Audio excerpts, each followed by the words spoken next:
तुम्ही प्रेग्नंट आहात आणि अचानक तुमच्या ब्रेस्टची साईज वाढतीये किंवा ब्रेस्टवरती काळपटपणा येतोय, ब्रेस्टमधून डिस्चार्ज होतोय, पाणी येतंय, तुमच्या छातीमध्ये खूप दुखतंय आणि या सगळ्या प्रश्नांची उत्तरं तुम्हाला समजत नाहीयेत की हे असं होणं नॉर्मल आहे की अबनॉर्मल आहे. तर या सगळ्या प्रश्नांची उत्तरं आज मी माझ्या व्हिडिओमध्ये घेऊन आली आहे. तर व्हिडिओ शेवटपर्यंत ऐका. नमस्कार, मी डॉक्टर अश्विनी देशमुख, तुमची गायनेकोलॉजिस्ट. प्रेग्नन्सीमध्ये तुम्ही तुमच्या ब्रेस्टची म्हणजे दोन्ही छातींची काळजी कशी घ्यायची, तुमच्या छातीमध्ये काय काय बदल होतात, ब्रेस्टमध्ये काय काय चेंजेस होतात प्रेग्नन्सीमध्ये, आणि त्या प्रेग्नन्सीमध्ये तुम्ही तुमच्या ब्रेस्टची काय काळजी घ्यायला पाहिजे की जेणेकरून 9 महिने तुम्हाला ब्रेस्टमध्ये काही प्रॉब्लेम येणार नाही आणि नंतर 9 महिन्यानंतर पण तुम्ही व्यवस्थित बाळाला फीड करू शकता, म्हणजे तुम्ही स्तनपान व्यवस्थित करू शकता. यासाठी तुम्ही तुमच्या ब्रेस्टची काय काळजी घ्यायची याच्याबद्दल आज आपण डिटेल चर्चा करणार आहोत. प्रेग्नन्सीमध्ये जे काही हॉर्मोनल बदल होत असतात त्यामुळे महिलेच्या वेगवेगळ्या अवयवांमध्ये वेगवेगळे चेंजेस होत असतात आणि सगळ्यात महत्वाचा अवयव म्हणजे ब्रेस्ट, ज्याच्यामध्ये सगळ्यात जास्त चेंजेस होतात आणि जे अपेक्षित पण असतं, कारण की 9 महिन्यानंतर आईला बाळाला दूध पाजायचं असतं आणि त्यामुळे ब्रेस्टमध्ये खूप सारे चेंजेस होतात आणि जे नॉर्मल असतात. आता 5 महत्वाचे चेंजेस जे तुमच्या ब्रेस्टमध्ये होतात आणि जे नॉर्मल असतात ते आज आपण पाहणार आहोत. पहिला चेंज आहे की तुमच्या ब्रेस्टची साईज वाढायला लागते. तुमच्या ब्रेस्टवरची जी त्वचा असते, एरिओला आणि निप्पल, तो जास्त डार्क व्हायला लागतो. ब्रेस्टचा रक्तपुरवठा वाढल्यामुळे धमन्या खूप जास्त दिसायला लागतात, त्यामुळे निळसर रेषा कधी कधी तुमच्या ब्रेस्टवर दिसतात. ब्रेस्टमधून डिस्चार्ज म्हणजे पाणी जाणं किंवा चिकट स्राव जाणं हे सुद्धा नॉर्मल आहे आणि कधी कधी खूप ब्रेस्ट हेवी झाल्यामुळे टेंडरनेस सुद्धा काही लोकांना जाणवतो. तर हे 5 चेंजेस प्रेग्नन्सीमध्ये होत असतात आणि हे नॉर्मल असतात. तर आता हे 5 चेंजेस आपण डिटेलमध्ये जाणूया. तर प्रेग्नन्सीमध्ये तुमची साईज, ब्रेस्टची साईज कधीपासून वाढायला लागते? शक्यतो पहिल्या 3 महिन्यातच तुम्हाला थोडंसं छाती जड वाटणं, जे काही HCG हॉर्मोन आणि प्रोजेस्ट्रॉन हॉर्मोन प्रेग्नन्सीमध्ये सिक्रेट होत असतं त्याच्यामुळे तुमच्या छातीमध्ये जडपणा येणं सुरू होतं. पण ब्रेस्टची जी साईज आहे ती ऍक्च्युअली 3ऱ्या महिन्यानंतर म्हणजे 4थ्या, 5व्या, 6व्या महिन्यामध्ये जास्त वाढायला लागते आणि त्याच्यामुळे मग तुमची जी त्वचा आहे ब्रेस्टची ती ताणल्या जाते आणि त्याच्यामुळे त्याच्यावरती स्ट्रेच मार्क्स सुद्धा यायला लागतात. तर हा आहे पहिला चेंज, जो बऱ्याच वेळा जो नॉर्मल आहे. याचसोबत काय असतं की ब्रेस्टचा जो टिश्यू आहे तो ऍक्झिलामध्ये सुद्धा म्हणजे बगलेमध्ये सुद्धा गेलेला असतो, ज्याला आम्ही ब्रेस्ट टेल असं म्हणतो, जो नॉर्मल टिश्यू असतो. आणि त्यामुळे ज्याबरोबर जसं तुमच्या प्रेग्नन्सीमध्ये ब्रेस्टची साईज वाढायला लागते त्याचबरोबर त्या ब्रेस्ट टेलची सुद्धा साईज वाढायला लागते आणि त्यामुळे कधी कधी काही लोकांना ऍक्झिलामध्ये म्हणजे आर्मपीटमध्ये सुद्धा थोडीशी सूज आल्यासारखं जाणवतं आणि जो नॉर्मल चेंज आहे, जो ब्रेस्ट टिश्यू वाढल्यामुळे तिथला टिश्यू सुद्धा वाढतो आणि तुम्हाला तिथे पण थोडा हेवीनेस जाणवू शकतो.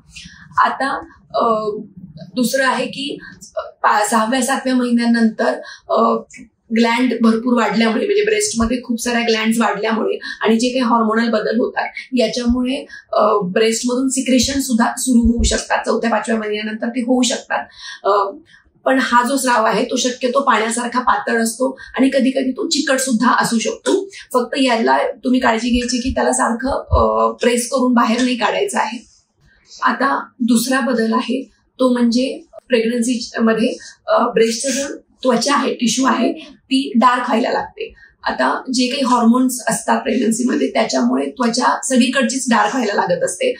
जसं की पोटाच्या मध्ये सुद्धा एक रेष यायला लागते, ज्याला आम्ही लिनिया नायग्रा म्हणतो. बगलेमध्ये किंवा प्रायव्हेट पार्ट्समध्ये सुद्धा काळपटपणा येतो आणि तसाच डार्कनेस हा ब्रेस्टवरती सुद्धा यायला लागतो. परंतु सगळ्यात महत्वाचं म्हणजे जी निप्पल असते, निप्पलच्या आजूबाजूला जो काळपट भाग असतो ज्याला आम्ही एरिओला असं म्हणतो, तर या एरिओला आणि निप्पलचा डार्कनेस सगळ्यात जास्त वाढायला लागतो, तो प्रॉमिनंट व्हायला लागतो. हा सुद्धा एक हॉर्मोनल बदल आहे. त्याचबरोबर या एरिओलावरती छोटे छोटे दाणे आल्यासारखं वाटतं, जे की बऱ्याच जणांना खूप ॲबनॉर्मल वाटतात, ज्याला आम्ही मॉन्टेगनरी ट्युबरकल्स म्हणतो. पण हा चेंज खूप आवश्यक असतो, कारण की या ट्युबरकल्स ह्या म्हणजेच एक सिबॅशियस ग्लँड असतात. या ट्युबरकल्स मधून एक स्रावल्या जातो आणि ज्याच्यामुळे जो एरिओला आणि निप्पल आहे तो मॉइश्चराईज राहतो, म्हणजे जो क्रॅक होत नाही, तो मऊसर राहतो.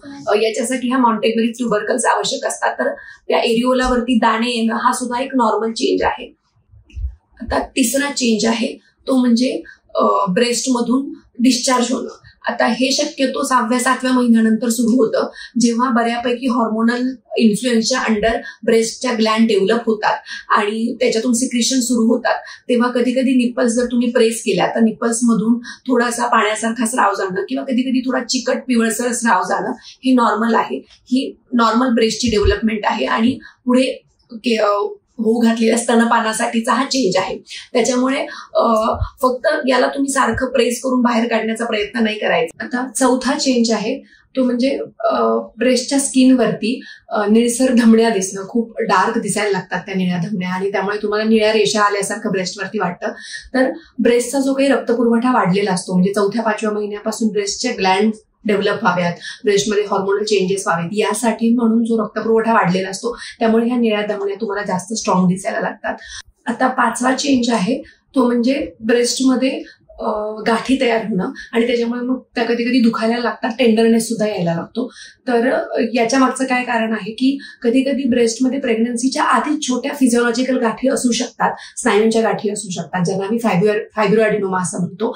आणि प्रेग्नन्सीमध्ये झालेल्या हॉर्मोनल बदलांमुळे त्या हॉर्मोनल इन्फ्लुएन्सच्या खाली त्या अजून साईजने वाढतात आणि त्यामुळे त्या तुम्हाला जाणवायला लागतात.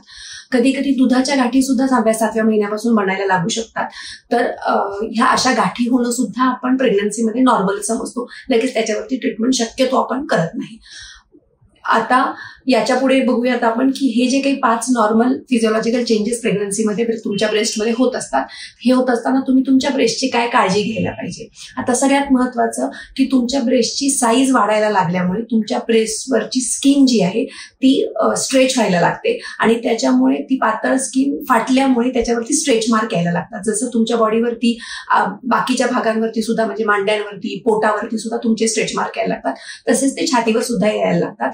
आणि त्यामुळे आंघोळ करत असताना म्हणजे अगदी 3ऱ्या-4थ्या महिन्यापासूनच आंघोळ करत असताना तुम्ही जसं पोटाची किंवा मांड्यांची मसाज करता तसं आंघोळीनंतर गरम पाण्याने आंघोळ केल्यानंतर कोकोनट ऑइल किंवा शक्य असेल तर बदाम ऑइलनी तुम्ही ब्रेस्टची सर्क्युलर मसाज केली पाहिजे की जेणेकरून तुमचा ब्रेस्ट जी काही स्किन आहे ती मॉइश्चराईज राहील आणि जो काही स्ट्रेचिंग इफेक्ट येतोय त्याला ती व्यवस्थित कॉम्पॅक्ट करू शकेल आणि स्ट्रेच मार्क येणं थोडंफार कमी होऊ शकतं.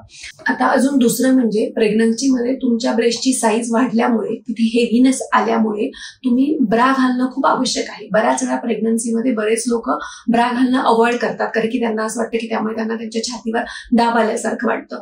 परंतु प्रेग्नन्सीमध्ये तुम्ही ब्रा वापरणं खूप आवश्यक आहे कारण की हा जो काही हेवीनेस आलाय याच्यासोबत जर तुम्ही ब्रा वापरला नाही तर त्यामुळे पुढे जाऊन तुमच्या ब्रेस्ट जास्त सॅगी होऊ शकतात, त्याचा टोन जाऊ शकतो आणि ह्या वाढलेल्या साईज सोबत कधी कधी मग त्याच्यामुळे तुमची खांदे दुखणं किंवा पाठ दुखणं सुद्धा सुरू होऊ शकतं. आणि म्हणून एकदम परफेक्ट साईजच्या नाही तरी ऍटलिस्ट एक साईज मोठ्या ब्रा वापरणं तुम्ही सुरूच केलं पाहिजे. पहिल्या 3 महिन्यात शक्यतो तुम्ही आहे त्या साईजच्या ब्रा वापरू शकता कारण की तेव्हा साईजमध्ये फारसा चेंज झालेला नसतो.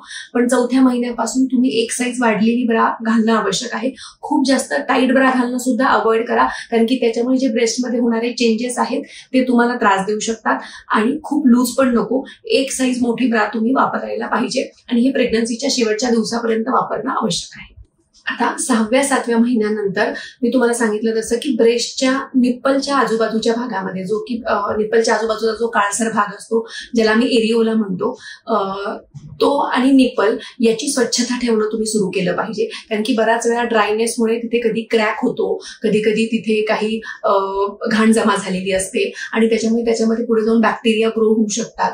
फंगल इन्फेक्शन सुद्धा काही जर ज्यांना घाम येण्याची खूप समस्या असते त्यांना ब्रेस्टच्या खालच्या भागामध्ये जिथे म्हणजे ब्रेस्ट आणि पोटाच्या मधल्या भागामध्ये कधी कधी फंगल इन्फेक्शन होतं आणि हा एरिओला आणि निप्पल सुद्धा खूप ड्राय झाल्यामुळे त्रास होऊ शकतो आणि पुढे जाऊन बाळाला याचे इन्फेक्शन होऊ नये म्हणून तुम्ही याची काळजी 6व्या-7व्या महिन्यापासून घ्यायला सुरुवात केली पाहिजे.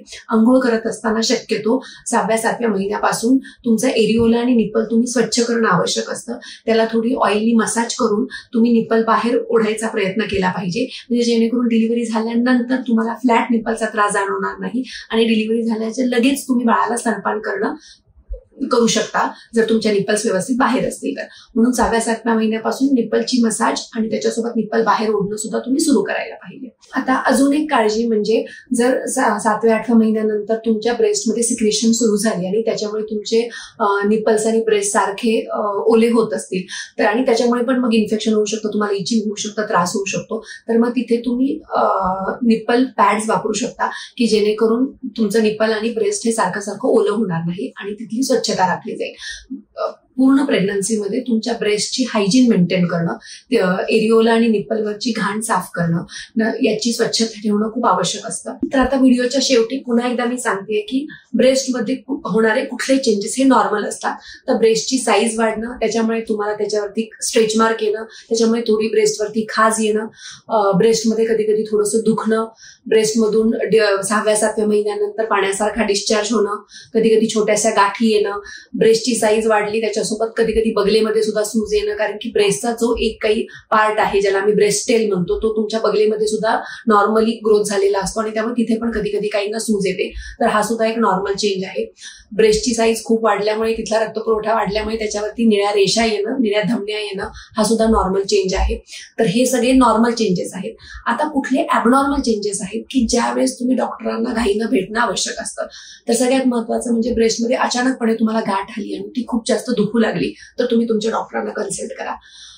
पाण्यासारखा आणि चिकट स्राव जाणं नॉर्मल आहे, पण निप्पलमधून जर रक्तासारखा लालसर स्राव जात असेल तर अशा वेळेस सुद्धा घाईनं डॉक्टरांना भेटणं आवश्यक आहे. जर का तुमच्या ब्रेस्टवरती तुम्हाला इन्फेक्शन वाटत असेल, म्हणजे स्केली चेंजेस झाले असतील, तुम्हाला खाज येत असेल, फंगल इन्फेक्शन वाटत असेल तर सुद्धा तुम्ही डॉक्टरांना भेटून ते पटकन त्याचं निवारण करून घेतलं पाहिजे.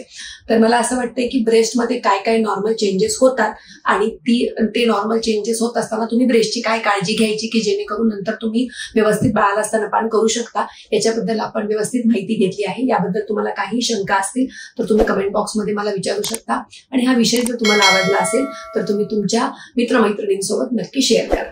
धन्यवाद.